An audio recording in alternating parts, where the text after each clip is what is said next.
మీరు సెకండ్ ఛాన్స్ని నమ్ముతారా? Second ఛాన్సా?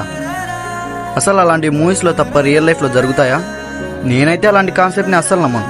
In case మీకు సెకండ్ ఛాన్స్ ఇస్తే, నిజంగా ఇస్తే మీరు తీసుకుంటారా? கண்ணுக்குள்ள கத்தாத நெஞ்சுக்குள்ள நச்சாத சொல்லே போதும், உன் சொல்லே போதும். என் அன்ப மொத்தம் பிச்சாலே கோவம் வச்சு தெச்சாலே இன்னும் வேணும். సో ప్రపోజల్ యాక్సెప్టెడా? விட்டு போன வாசலிலே வாழ்க்கை தீர காத்திருக்கேன். ఇప్పటి వరకు జరిగింది ప్రేమ కోసమా?